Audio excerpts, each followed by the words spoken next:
Jérémie, chapitre 20.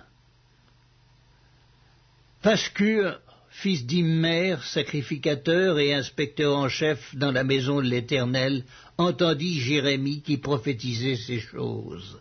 Et Pascur frappa Jérémie le prophète et le mit dans la prison qui était à la porte supérieure de Benjamin, dans la maison de l'Éternel.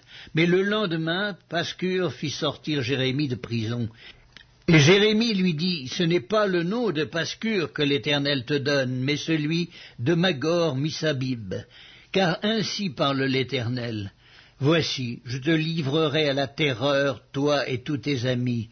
Ils tomberont par l'épée de leurs ennemis, et tes yeux le verront. Je livrerai aussi tout Juda entre les mains du roi de Babylone, qui les emmènera captifs à Babylone, et les frappera de l'épée.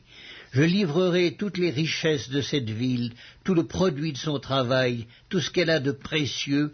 Je livrerai tous les trésors des rois de Juda entre les mains de leurs ennemis, qui les pilleront, les enlèveront et les transporteront à Babylone.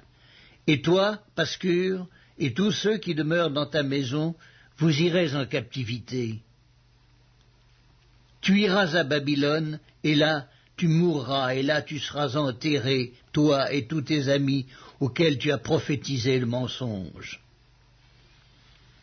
Tu m'as persuadé, Éternel, et je me suis laissé persuader. Tu m'as saisi, tu m'as vaincu, et je suis chaque jour un objet de raillerie. Tout le monde se moque de moi, car toutes les fois que je parle, il faut que je crie à la violence et à l'oppression. Et la parole de l'Éternel est pour moi un sujet d'opprobre et de risée chaque jour. Si je dis, je ne ferai plus mention de lui, je ne parlerai plus en son nom, il y a dans mon cœur comme un feu dévorant qui est renfermé dans mes os. Je m'efforce de le contenir et je ne le puis, car j'apprends les mauvais propos de plusieurs, l'épouvante qui règne alentour.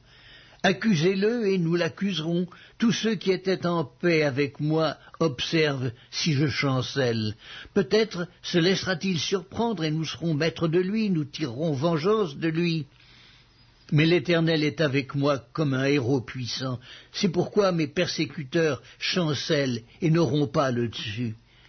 Ils seront remplis de confusion pour n'avoir pas réussi. Ce sera une honte éternelle qui ne s'oubliera pas.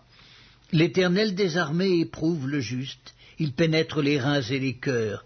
Je verrai ta vengeance s'exercer contre eux, car c'est à toi que je confie ma cause. Chantez à l'Éternel, louez l'Éternel, car il délivre l'âme du malheureux de la main des méchants. Maudit soit le jour où je suis né, que le jour où ma mère m'a enfanté ne soit pas béni. Maudit soit l'homme qui porta cette nouvelle à mon père. Il t'est né un enfant mâle, et qu'il le combla de joie. Que cet homme soit comme les villes que l'Éternel a détruites sans miséricorde, qu'il entende des gémissements le matin et des cris de guerre à midi. Que ne m'a-t-on fait mourir dans le sein de ma mère? Que ne m'a-t-elle servi de tombeau? Que n'est-elle restée éternellement enceinte? Pourquoi suis-je sorti du sein maternel pour voir la souffrance et la douleur, et pour consumer mes jours dans la honte?